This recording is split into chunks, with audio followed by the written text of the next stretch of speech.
Il existe un type particulier de médium appelé les remote viewers, qui veut dire visionnaire à distance en français.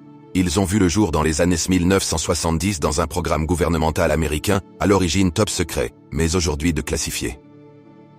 Très peu de gens étaient informés que l'armée américaine et la CIA avaient conjointement lancé un programme dynamique de recherche pour savoir si un protocole utilisant les capacités inhérentes de l'esprit humain comme des perceptions extrasensorielles pouvait être mis au point. Pour ce faire, les plus brillants physiciens militaires ont été sollicités et mobilisés pour travailler secrètement sur la question centrale suivante. Comment l'esprit humain traite et capte les informations inconscientes?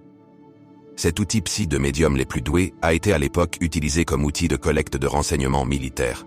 Bien entendu, des millions de dollars ont été secrètement dépensés pour le travail de ce collectif de médiums, permettant au passage de révéler l'existence des Black Programs. Ce programme secret a été déclassifié par la CIA à cause d'une fuite majeure. En conséquence, l'un des pionniers du programme, le Major Ed Adams, a reçu le feu vert pour poursuivre une formation civile de personnes ayant des capacités psy et d'en informer le monde sur les hallucinantes découvertes faites pendant le programme.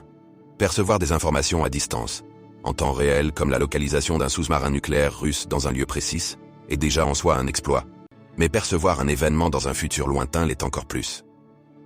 Le travail des remote viewers consiste à puiser dans leur inconscient des informations qui se dessinent, non seulement dans le temps et l'espace pressant, mais aussi dans le futur. Ce qui est assez difficile car ils voient souvent dans un flou temporel des événements ponctuels qui ne sont pas simples à interpréter globalement. L'auteur Jérémy Fillet affirme dans son dernier ouvrage que la réalisation d'un événement dans le futur peut être collectivement invalide par la conscience si et seulement si cette dernière s'en imprègne pour l'impacter en le parasitant et en le maintenant dans un floutage temporel tellement instable que l'événement ne se manifeste jamais dans le présent. Pour lui, la meilleure stratégie pour empêcher la conscience collective de fonctionner comme un obstacle à la réalisation d'un événement situé dans le futur serait de le plonger dans l'ignorance. Car futur ignoré est égal à futur maximisé. Avec un futur ignoré par la majorité mais secrètement gardé par une stricte minorité, par exemple dans un vieux grimoire scellé à l'abri des regards, le potentiel de validation temporelle est maximisé. En revanche, un futur ignoré peut aussi vouloir signifier un futur qui soit totalement absent de la conscience. Un tel futur ne permet jamais de fixer une idée ou un événement dans la conscience collective, à plus forte raison de construire un paradigme. Le plus souvent, c'est parce que l'idée est violemment rejetée ou discréditée par l'opinion publique.